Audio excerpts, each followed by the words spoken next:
If I may now call Kushbu Mehta, please. And Kushbu helps businesses adopt AI with clarity and measurable outcomes. Her work strengthens operational efficiency and builds competitive digital enterprises.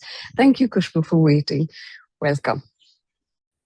Thank you so much, Ritika, for the warm introduction as well as being here. I'm very excited. And of course, it's such a pleasure that, again, like what she mentioned about the AI and how it can drive efficiency. So I'm very excited. Firstly, pleasure to be here, and thank you so much for this opportunity. Like as I was saying, and since it's very much relevant in terms of what we have been touching upon when it comes to MSME, I really want to connect with this topic that I'm going to touch upon, which is from foundational awareness to applied hyper efficiency. Because especially in the age of AI, when we try to connect a lot of dots, especially during COVID, artificial intelligence has started touching upon our lives. We are focusing more into prompting. And of course, I truly believe in the prompting aspect. But I think what is important that how, for example, especially when you are in the MSME setup, how you can leverage not just from the foundation, but from also the hyper efficiency perspective.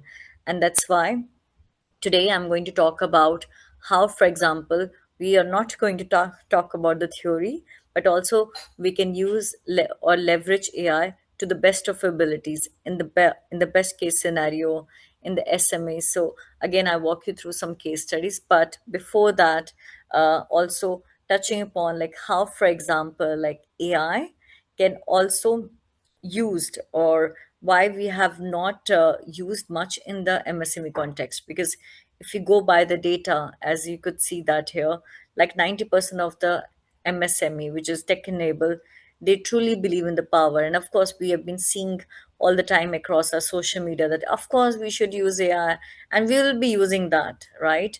But if you look into the ground reality or the execution space, it is less than 10%. They're actually putting into so-called operations so far. So I think it is very important to ask ourselves in the first place why there is a gap, like, why we're not using that in the first scenario. Is there some sort of like what could be the major reasons around that? And that's why uh, in my understanding or based on the market research that we see that or whatever, like, I have seen that in this space so called while working with these MSME, number one is, I think it goes without saying, is the resource limitation. And when I say resource limitation, because of course your MSME, that means you always have the budget constraint. There's a resource limitation also. There's no specific department, so to say, like IT, like it's just how it is, right? And that's where, like, having somebody, for example, maybe monitoring, supervising the AI, that could be a bit of challenge. On the second hand, I also see the skill gap. Let's say you have all the resources, again, like hypothetically we are looking around those spaces, but what about the tool fluency? Like I can provide you best of the tools, I can have all the budget, but if the team is not equipped enough how to use it, in which context to, and also to review that, because ultimately the whole idea using AI is helping us, not just, I mean, I wouldn't say that saving time, saving or enhancing our productivity. We need to see at the bigger space, because eventually as a business, my job is to make is to, again, is to enhance not just or maximize the profit, but also ensuring that it helps us making informed decisions. And that's why, because that's how I have more time again to make those connections, and that's how I can lead those businesses. And the third area that I also see the readiness gap, because when it comes to any sort of AI adoption, when we talk about in recent time, it always comes with a lot of fear. It also comes with a lot of uncertainty as well, and resistance. So how do you, and especially nowadays, we have been seeing concepts of like digital nomads, like, hiring people across the world. How do you also ensure that everybody buys in?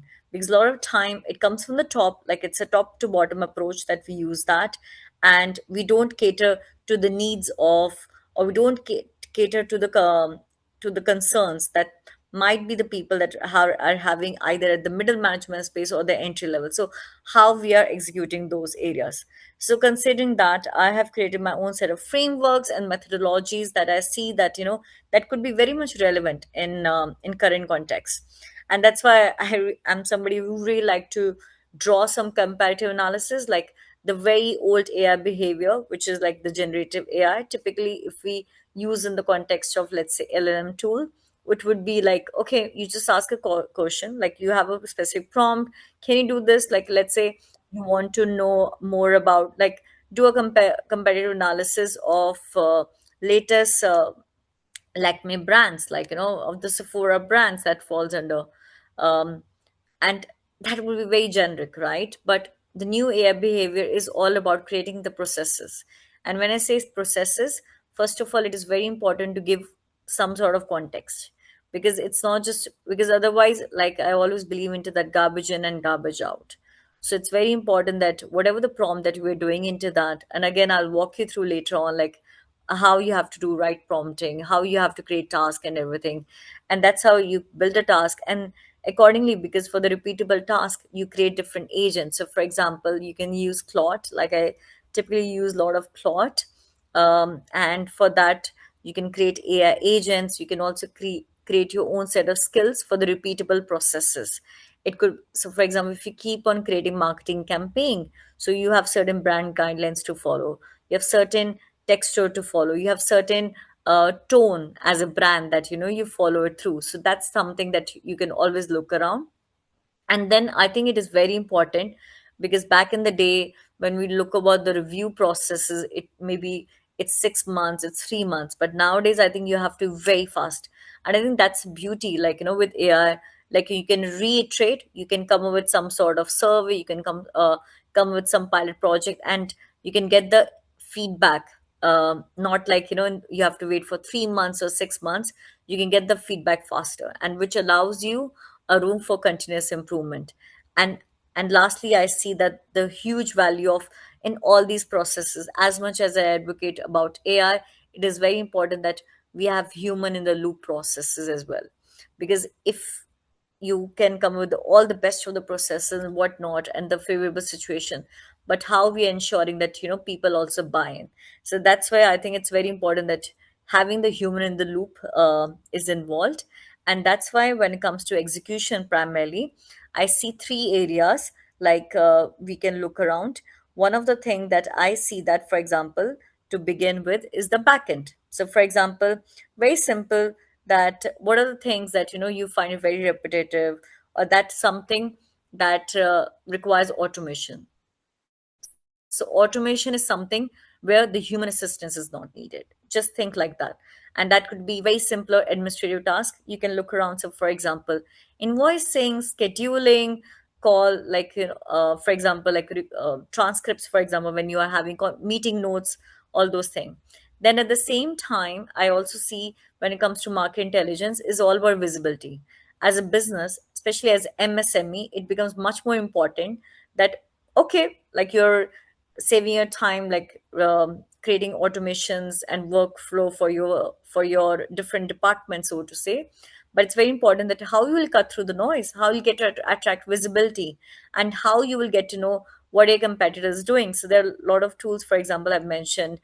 So, and you can use that not just to understand your competitor, but what your customer needs. And that's where, for example, sentiment analysis will come into that. The CRM tools, for example, you have been using in your work. So let's say if you're using Monday.com, so you have the data of your, not your customers, not only your customer, but also like what do they feel about your product, and that's how it can help you in making informed decisions. And lastly, this is all about just reiterating, understanding the loop, creating, like I said, creating a weekly review of the sentiments that you're getting from your customer. So to give you an example, one of the thing, let's say fun, like there are different departments you can look around. So let's say to begin with is operations. So in under operations, so for example, you have a meeting with a client or with a donor, whatsoever. You can use, for example, Fireflies for that matter, and then you can add that information into the CRM tool. Like what is the information that you may need it for the decision making. in the similar processes for the HR and admin also, you can use the information when it comes to onboarding. What are your policy? But of course, you have to ensure the data that you have been providing is the right kind of data. Because again, as I repeated myself also earlier, is your output is as good as your input. So you need to ensure that you provide the right kind of data, but also ensuring that what kind of data is this confidential, is this something that you're okay. So I think that you always have to keep a check in. So one of the things that you can always start is, and I always believe in the power of starting something small. So take the very repetitive manual task, like, for this month, and just see that how you can automate that. And that's why, for example, Claude Co-work is a nice way to start with, because you have a option to schedule the task. You can create a skill out of that. You can actually schedule those certain tasks which are very repetitive in nature, and that's very fun way to look around that. And another example which I was mentioning that here, like, for example, using fireflies, you can, so firstly capture the data, then synthesize it, then standardize it, like in what format that you want it. And once you standardize certain template also, you can create your own skill. Because next time if you have any sort of fireflies data or the meeting notes that you're having into, you can actually use it.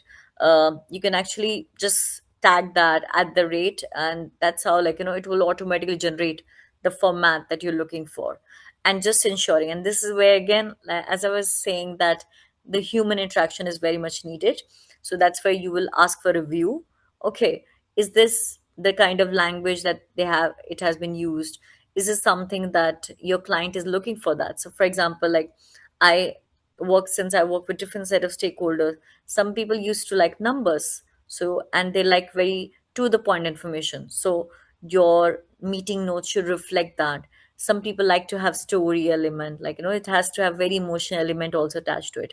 So again, always ensure that, you, at the end of the day, you listen to your client first, and accordingly you use AI as infrastructure to accommodate their needs. So that's something that we can look around. Then one of the another example we can look around is finance, like invoicing. Could be a bit of tough, and I personally, for example, I use QuickBooks. So again, if I have to like hire somebody, it would be very expensive. Again, in terms of MSME, we always have to factor in when it comes to a budget and the limited resources we are having into that. So again, you can use, for example, also Claude as well. They can help in creating, in fact, also understanding if there's any discrepancy, if there are any sort of missing documents that they're having into. But always make sure, and this is something that a thumb rule that always have to follow when it comes to the payment, it has to be approved by the human. You can create all kind of processes using AI, be it, Claude, be it QuickBooks, Zoho Books, and whatsoever.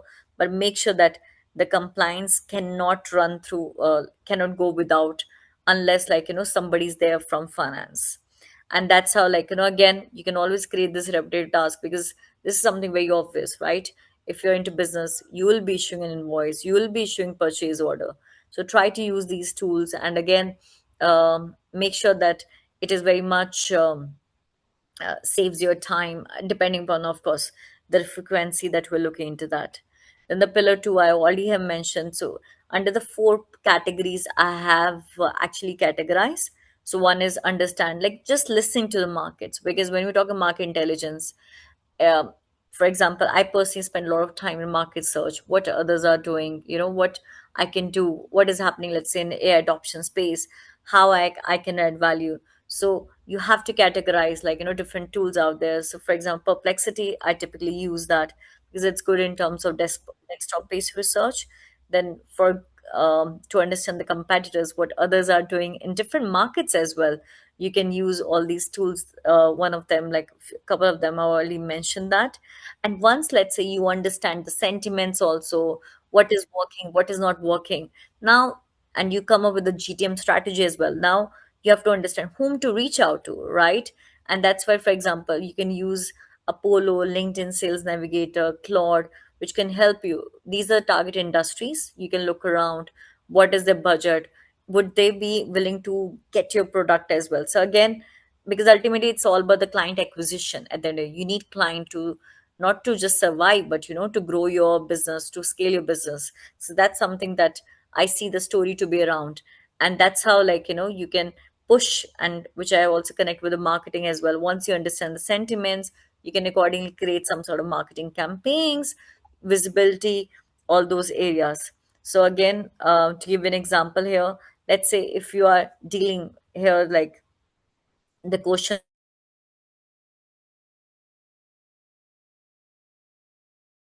market from UAE, is this a distribution model would work? Would be a joint venture? Is this direct sales? So again, it's very important when we're using AI, as I was talking about, like human in the loop. In the very beginning, you also need to ensure before you're prompting, asking the right kind of questions. And I think that's always gives you always an edge, because AI is not something that is going to replace what you do. It's it should augment your creativity. It should augment your critical thinking that you're having into. And that's where, like, I always truly believe in the power of asking the right kind of questions. And then of course you can add the relevant information about the inputs, whatever. Again, context is everything. The better the context these tools are having into, that's how, like, it can help you better. And then of course you will get the cloud output, for example, cloud output. Okay, these are the market entry options. These could be the buyer personas, that customer persona, ICP, which we say that, which is ideal customer profile. We can look around, and then at the end, of course, as a decision maker, do you really buy in what they're saying? That, do you think so, like, this could be the right kind of possibility? So again, always having a pauses and have a check-in while you're working around that. And of course, regulatory and legal coordination. I truly believe in having somebody, a licensed lawyer, to handle that when you're working across different operations, so to say. But again, you can always take help when there is a 20-page document, 30-page document. What are the compliance issues that they're talking about? That what are the things, for example, I need to look around when you work in the different markets, so to say. So, and is there something that I'm missing it out? Always ask questions. And that's why, like, you can also improve the quality of the document that you are having into. And the last one is pillar 3, is all about, okay, you can come with all the nicest of product, you can come up with the nice kind of campaigns, pricing and whatnot, but you also need to ensure that you create a weekly loop out of that. Like, is it really working, is it not? Because maybe you do all your market intelligence, you have created a system operating, so to say, but is this something really working out? Because sometime maybe the ground reality is very different. You might think that there is a demand for the lip gloss, but when you start selling the product, maybe it's not working out in the next 2 weeks. So where's the gap? Is this some, like, what kind of the data that you have provided? So again, it's a quickly check in that we need to do that. And of course, like I said, that the different tools, project management tools companies use, it could be Udo, let's say, it could be monday.com. So you can always extract the data. And that's why LLM tools are actually good in terms of data analysis, summarizing the partner history, what they're looking for, understand the sentiments as well. And so, for example, like, if you want to understand, especially in the social media, when it comes to beauty products, you can always use, let's say, meta.ai to understand, like, how my page is performing. And I think that's the beauty, uh, to look around, because otherwise, if I have to manually do that, it's going to take so much of time. And like I keep on saying, that use the human intervention space, understand the relation context, ask the questions, sensitivities, and ultimately create your own final narrative around that. And is it going to help your business or not, or grow your business?